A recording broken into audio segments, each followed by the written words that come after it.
Good evening and welcome to Eagle Eye News at 6. Eagle Eye TV has done a great job. And welcome to Eagle Eye News at 6. We are just having a great time here in Auburn, Alabama. The party is not over yet. Eagle Eye TV, Auburn's news leader.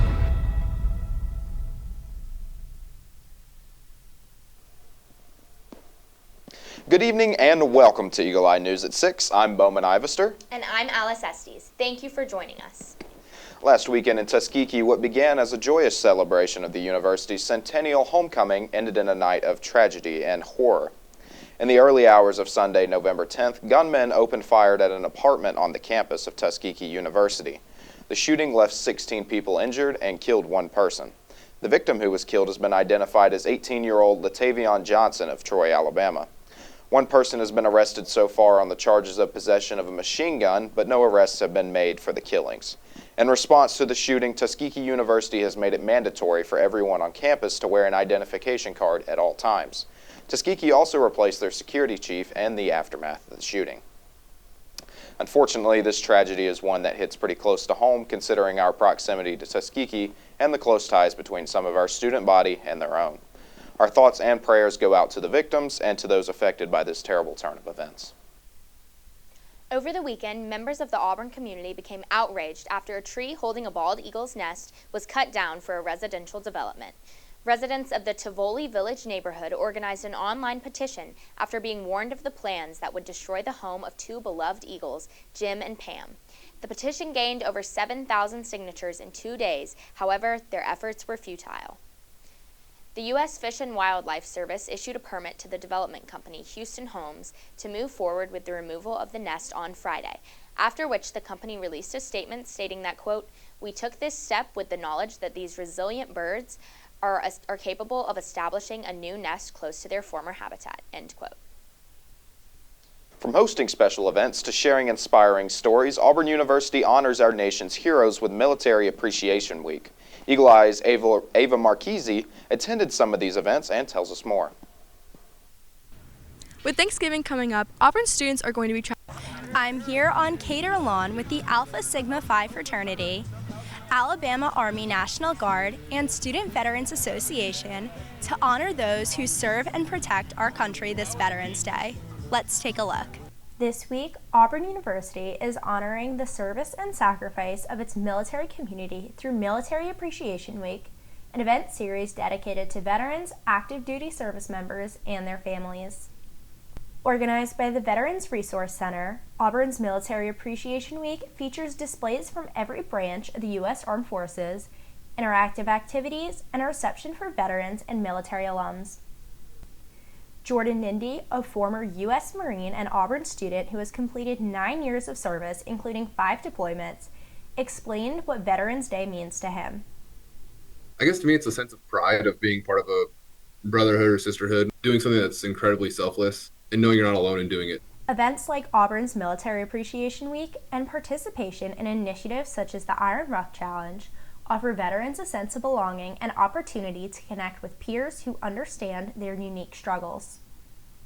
ROTC and the Student Veterans Association are also involved in conjunction with the Alpha Sigma Phi fraternity, which joined the partnership to participate in Patriots on the Plains, which highlighted the importance of supporting military services. Initially started working on helicopters as a 15 Tango UH-60 Black Hawk mechanic.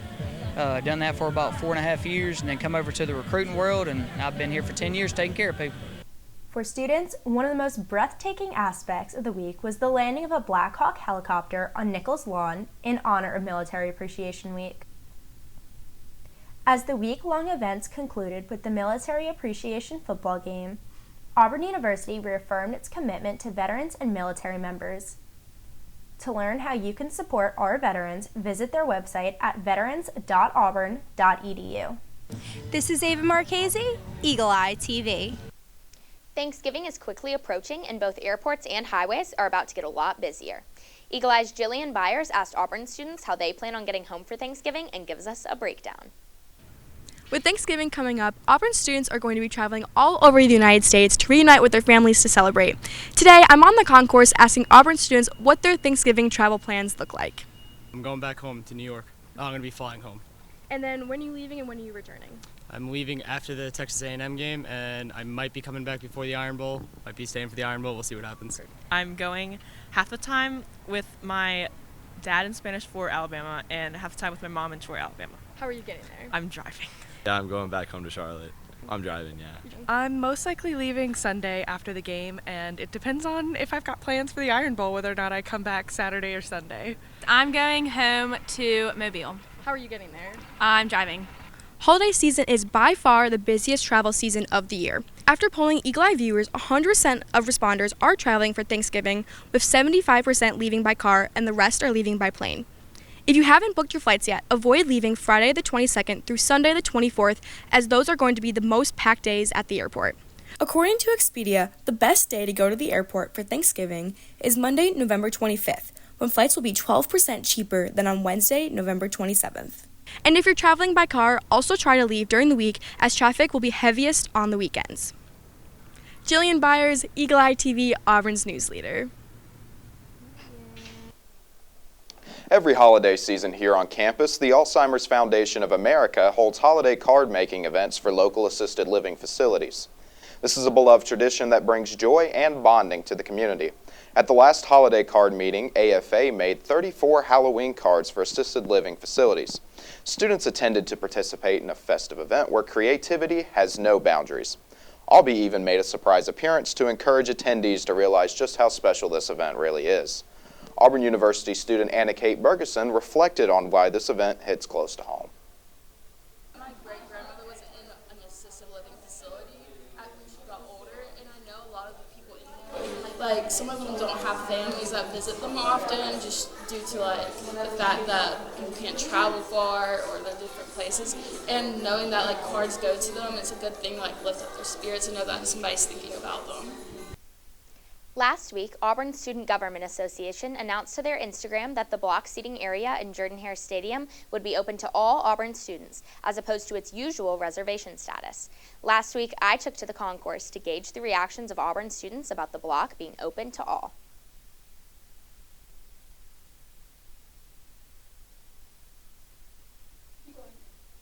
When we come back, you'll get a weather update from Eagle Eye's Albert Osorio and a political update from Ben Bradfield's Eye on the Hill. You're watching Eagle Eye News at 6.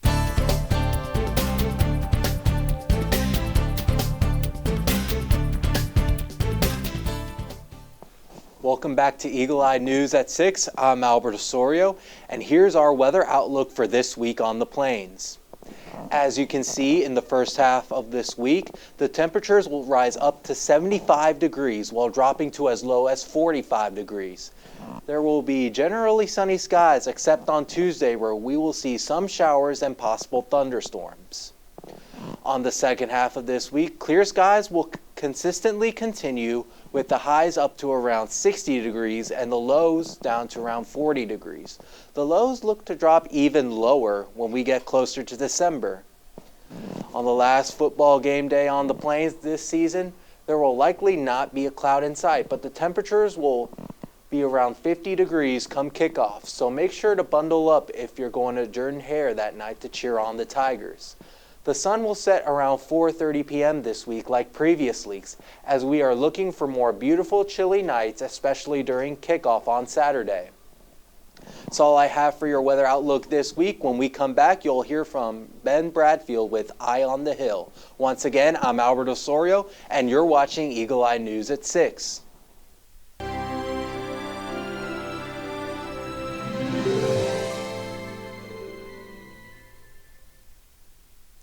Hello and welcome back to Eagle Eye News at 6. I'm Ben Bradfield here with Eye on the Hill to give you an update on all things politics. Last week, enough election results were finalized to confirm that the Republican Party will take a majority of the House of Representatives. This follows the news that Republicans will also have a Senate majority and a Republican nominee, Donald Trump, elected president. This marks the first time a single party has majority control in the executive cabinet, Senate, and House since 2019. In more local news, Auburn Mayor Ron Anders delivered his annual State of the City address last week at the Gouge Performing Arts Center. In his speech, Andrews cited education and community as two keystones he has seen flourish, and he described initiatives to provide community input for next year's budget. President-elect Trump has quickly appointed a wide range of public figures to join his administration, including, but not limited to, Senator Marco Rubio for Secretary of State, Representative Matt Gaetz for Attorney General, and Robert F. Kennedy Jr. for Department of Human Health and Services Secretary. These choices have been controversial, with legislators having differing viewpoints. There are a variety of perspectives on these choices, and it is important to note that the Senate is responsible for confirming multiple official presidential cabinet appointments. Elon Musk and Vivek Ramaswamy have been selected to lead the Department of Government Efficiency as positions that do not need confirmation hearings. We'll continue to keep you updated as cabinet confirmations proceed and more appointments are announced. As for the holiday season kicking off, students will likely get to spend more time with friends and family. Last Thursday, outside the Melton Student Center, I asked students how they navigate political disagreements with those close to them. I try to stay open-minded and hear all of their beliefs because it will just help me be more educated on the subject. I see them discuss it and whatnot, but at the end of the day, I feel like you can disagree but still be, family at the same time, still love each other. I don't let it bother me too much. I don't really know a lot of my family's political beliefs because in my household it's just me and my mom mostly, but like other immediate family, I don't really know. I think they're all kind of on the same of agreement, but I just kind of take it with a grain of salt. I don't like to let people get me worked up or argue, if that makes sense. So I try not to make it a big deal. Like if it comes up, maybe I will say my piece, but I don't really take it too to heart. I guess just understand. I'd probably be curious as to why they have a different opinion than me, but I feel like I would be tolerant to that. I wouldn't I don't think that would change my opinion or relationship with that person. I just let it be and don't have much of a reaction. No, I was raised to just stick to myself and kind of be the bigger person in that situation and not talk about religion, politics, or anything like that that could stir up the pot there. I don't really have that experience. All of my family has the same political beliefs as me. We're all raised with the same core beliefs, and so that kind of ventures out into our political beliefs as well. I generally try to not talk about it, and then if it's with extended family, I try to egg them on into saying crazier and crazier stuff. I think that a lot of my family and friends have different political beliefs than I do, so honestly I just don't really think too much into it. It doesn't come up as a topic of conversation very often, but just everyone can believe what they want to believe, and that's up to them. So we'll continue to keep you updated on all political news from Washington to Auburn. When we come back, you'll get a national news update from Beauman and Alice. You're watching Eagle Eye News at 6.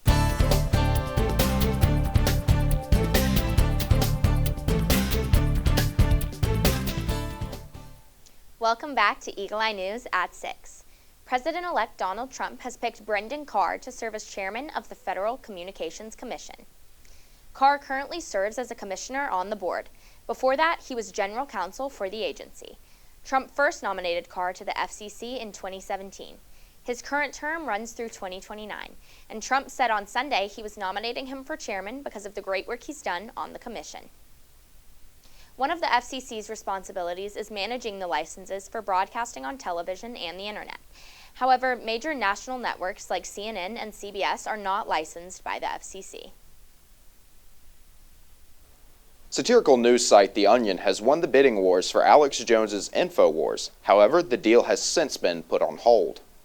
The amount of the bid has not yet been announced, but it was backed by several families of the Sandy Hook victims. Should the purchase go through, the Onion would now own InfoWars' intellectual property, including its website and the production equipment used to put Jones on the air. Jones slammed the sale on social media and claimed it was unconstitutional.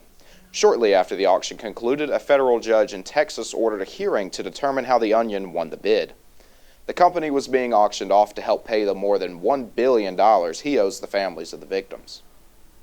In the modern world, what you do on the internet never truly goes away. Remember to be mindful of your words and actions, as you never know who's hurting. A wildfire that scorched parts of Southern California over the past couple of weeks has ruined more than just homes, buildings, and trees. Authorities in Ventura County say the so-called mountain fire also has destroyed about 150 colonies of bees. Each colony has between 40 and 80,000 bees. The loss is expected to impact the state's agricultural industry. Officials say bees are very important in helping farmers grow their crops. The loss to the industry is expected to hit about $2 billion. While honeybees aren't endangered, they are a vital part of many ecosystems. Farmers say they are already thinking about ways to replace the lost bees. When we return, you'll get an Auburn sports update with Ethan Clements. You're watching Eagle Eye News at 6.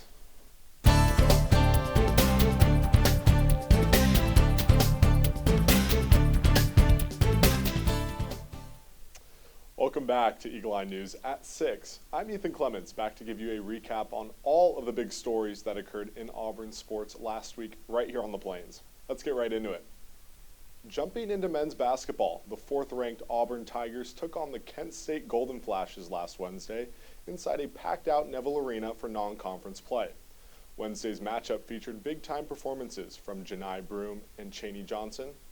Broome went for the double-double, tallying 18 points, going 8 for 12 from the field with 12 rebounds. Meanwhile, Johnson followed with 18 points of his own, going 8 for 11 from the field, 2 three-pointers, and 5 rebounds. Auburn Hoops ultimately sealed the home victory with a score of 79-56. The Tigers will tip off against the North Alabama Lions for more non-conference play this evening, beginning at 8 p.m. right here inside Neville Arena. Moving on down the line to women's basketball, Talia Scott and Deanna Gaston led the pack on Thursday against the Little Rock Trojans inside Neville Arena. The Lady Tigers once again proved why they are ranked number 4 in the NCAA. Scott put down 26 points as she went an astonishing 9 for 18 from the field with 8 three-pointers and 9 rebounds. Gaston joined the party as well, scoring 21 points on 5 field goals with 14 rebounds. Auburn women's basketball took home yet another win with a score of 82-48 over the Trojans. With Thursday night's win, the Lady Tigers have now accomplished more than 1,000 program wins. What an accomplishment for Lady Tiger basketball. On Friday night, Auburn volleyball welcomed the 14th-ranked Texas Longhorns to Neville Arena for more SEC play. Auburn's Madison Shearing Company attempted to take down a powerful Longhorn squad, with outside hitter Maddie Shear totaling 14 kills. Belle Zimmerman joined the block party as she announced her presence at the net with 3 blocks. For the Longhorns' outside hitter Madison Skinner, who is the top women's volleyball player in the country, slammed down 23 kills and passed for 9 digs. The Tigers tried to rally back late into the second and third sets, but it was not enough to overcome the Longhorns' push for another conference win. Friday night's game marks a huge program attendance record of 3,940. Auburn volleyball will return back to Neville Arena on Wednesday night at 6 p.m. to take on the Florida Gators for senior night. Wednesday's match will mark Auburn's final home match of the season. Auburn women's soccer began their NCAA tournament journey Friday night at the Auburn Soccer Complex against FIU for both teams' first round of play. Timely goals from Jordan Crosby, LJ Knox, Hayden Colson, and Jessica Osborne pushed the Tiger offense to the finish line. FIU did not go down quietly as Catherine Rapp kicked in their only goal on the evening. Auburn goalkeeper Maddie Prohaska totaled 1 save, which proved to be enough to bolster Auburn's trek for a tournament victory. The Lady Tigers win their first round of match play with a score of 4-1, and they will take on The Ohio State University in Winston-Salem, North Carolina on Friday at 1 p.m. Central. Finishing tonight off with Auburn Tiger football, the Tigers entered Jordan-Hare Stadium with a 3-6 record as they look to take home another win over the Louisiana Monroe Warhawks to remain in the bowl game hunt. The Auburn offense, led by Peyton Thorne, Cam Coleman, and Jarquez Hunter, accomplished quite the performance in front of loyal Tiger fans. Senior quarterback Peyton Thorne tossed for 286 yards, going 22 for 32 on passes. Cam Coleman took home 100 receiving yards with 3 touchdowns for the freshman wide receiver. Shifting focus to senior running back Jarquez Hunter, Hunter reached 1,000 rushing yards for the 2024 season with 102 yards on Saturday's game. Freshman quarterback Walker White made his Tiger debut, going 2 for 5 in passes, although the hunt for bowl eligibility remains difficult, as Auburn will need to take home wins against 15th-ranked Texas A&M Aggies and Iron Bowl rival 7th-ranked Alabama Crimson Tide. The Tigers will welcome the Aggies to Jordan-Hare Stadium for a night game marking the final home game of the 2024 season, with kickoff at 6:30 p.m. Central and live on the SEC Network. And that is all I have for you tonight. When we come back, you'll get a look at an outbreak in the U.S. and a fight between a former internet personality and professional boxer. I'm Ethan Clements for Eagle Eye Sports, and you're watching Eagle Eye News at 6. We'll be right back.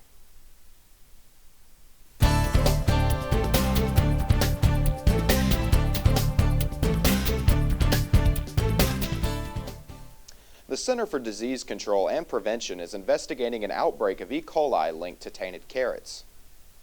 The outbreak has caused 1 death and sickened dozens of other people across 18 states. Investigators traced the organic carrots to Grimway Farms, a carrot producer in Bakersfield, California. The company has since recalled its bagged organic baby and whole carrots. They were sold under a number of brand names, including Trader Joe's, Wegmans, and Sprouts. The baby organic carrots had a best if used by dates ranging from September 11th to November 12th, and the whole organic carrots had a used by date ranging from August 14th to October 23rd. Grimway Farms said that the recalled carrots are likely no longer sold in stores, but may still be in people's homes. This outbreak takes place only a couple of weeks since the last one. You may remember that McDonald's Quarter Pounders were afflicted with the bacteria and recalled earlier this month. We here at Eagle Eye urge you to double-check your food's expiration dates and stay updated on any news from the CDC. Last Friday, the world finally got to see who would win between a boxing legend and a former internet personality. The highly anticipated boxing match between the two took place at AT&T Stadium in Arlington, Texas on Friday night. The 27-year-old and 58-year-old set the record for the largest age gap between two fighters in a professional boxing match. The opening rounds of the fight were tame until Tyson came out aggressively in the 3rd round. However, Paul controlled most of the fight against Tyson, who started to show signs of fatigue. Paul's victory brings him to 11-1 in his professional career, including 7 knockouts. The Paul and Tyson boxing match was live on Netflix. Thousands of viewers reported that the live stream crashed and caused delays while watching the historic fight. So far, Netflix has not responded to the backlash. Standing desks are a big seller for both the young and old, and the market for them is expected to grow in the coming years. Helpful as once believed. A new study from Australia may make you think twice before you buy a standing desk. Researchers found that prolonged standing may not improve heart health and could even cause other problems. More than 83,000 people participated in this study. While prolonged sitting has long been associated with obesity, diabetes, and cardiovascular diseases, researchers found standing did not reduce the risk. In fact, researchers found that prolonged standing increased a person's risk of circulatory problems. Researchers say the key to staying healthy is moving and interrupting long stretches of sitting or standing as we steadily approach finals this semester. Make sure you continue to stay active as much as possible. After all, a healthy body leads to a healthy mind. We're out of time, but for more Auburn news, head over to our website, eagleeyeauburn.com, and check out our social media pages. I'm Alice Estes. And I'm Beauman Ivester. Thank you for watching, and War Eagle!